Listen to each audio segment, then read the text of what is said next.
É interessante que a maioria das vezes quando a gente fala sobre o plano de redenção de Jesus Cristo, a gente fala como se fosse um plano B de Deus que de repente vê Adão e Eva pecando, então tem que bolar um plano agora para a obra que saiu do controle.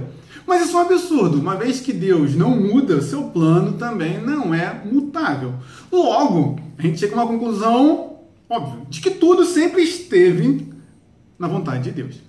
E aí uma pergunta que sempre me ocorreu, é por que Deus criou a humanidade? Ora, a Bíblia diz que o desejo de Deus é que todos sejam salvos. O que isso significa? Isso significa que todos tenham que se tornar filhos de Deus, porque só existe salvação mediante Jesus Cristo, tornando-se filhos de Deus.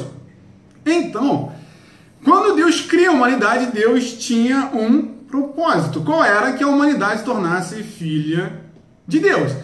Não é à toa que depois que Adão e Eva pecam, o que Deus faz? Deus expulsa Adão e Eva do jardim para que eles não comam do fruto da vida, então passem a viver eternamente em desacordo com Deus. Não, assim eles são expulsos e há a possibilidade então de uma redenção. Mas nós estamos falando isso desde a era da queda.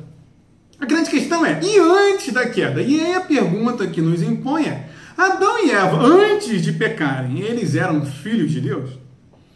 E aí, qual é a resposta que nós temos para isso aqui? Não. Por quê? Porque Adão e Eva, antes de pecarem, não eram filhos de Deus.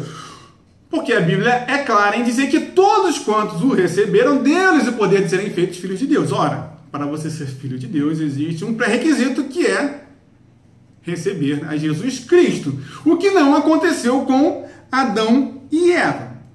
Então, aqui entra uma nova questão. Qual é a nova questão? Ora, se Deus, ao criar a humanidade, tinha como propósito que todos se tornassem filhos de Deus, e Adão e Eva não eram filhos de Deus, existe um problema nesse plano de Deus. O que fazer, então, para que a humanidade torne-se filhos de Deus? Olha, primeiramente, nós temos que pensar aqui. Deus não poderia ter tornado Adão e Eva seus filhos diretamente. Por quê? Porque se você disser que é filho de Deus diretamente, isso significa dizer que nós somos filhos de Deus na mesma natureza que Deus. Para tornar isso claro, quando Jesus Cristo diz, eu sou filho de Deus, ele é acusado de blasfêmia. Por quê? Porque isso significava dizer que Jesus Cristo era também Deus igual ao seu Pai. Ser filho de Deus diretamente significa ser igual a Deus. Portanto, Adão e Eva não poderiam ser filhos de Deus diretamente. Só havia uma maneira da humanidade e de Adão e Eva tornarem-se filhos de Deus. Qual é essa maneira? A adoção. Para que nós nos tornássemos filhos de Deus, e a começar de Adão e Eva, era preciso que Adão e Eva fossem adotados. Só que aí também tem um grande outro problema. Qual é? O conceito de adoção parte de um outro conceito que é de abandono parenteral. Você só pode ser adotado se seu pai e sua mãe te abandonarem. Só que, como é que Deus, que é amor, iria abandonar a sua criatura? Isso é impossível. Só seria possível se a criatura impelisse a Deus a abandoná-la. Como? O pecado. E aí que é fantástico, porque desde o pecado original, seguindo a queda, tudo sempre esteve nos planos de Deus para que a humanidade fosse adotada por Ele, através do sacrifício de Jesus Cristo. E aí, veja que coisa interessante. Para que houvesse a queda, o que era preciso? Ora, o pecado ele vem da tentação, mas não só a tentação, como também o tentador. Qual é a tentação? Quando Deus vira para Adão e Eva e fala, não comam do fruto da árvore do bem e do mal, o que Deus está criando? Deus está criando a possibilidade da tentação. Não é à toa que Paulo, lá no futuro, muito no futuro, vai dizer o quê?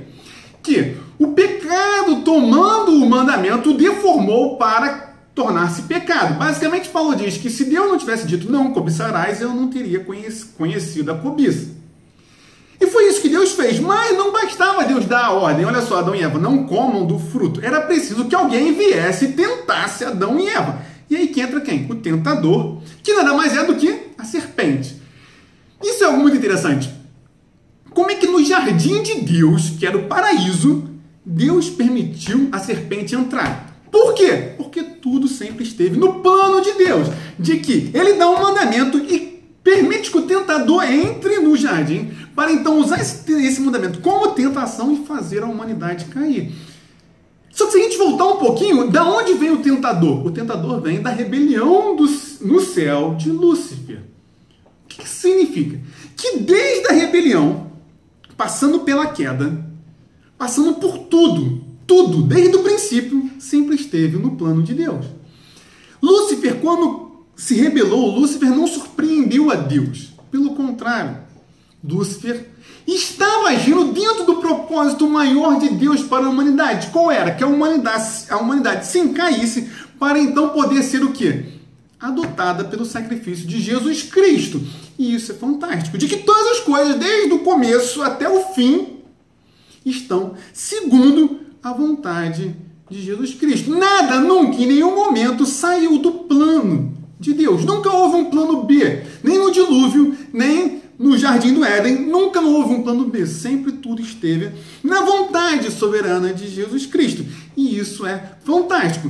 Eu posso resumir isso tudo numa frase que agora faz todo sentido.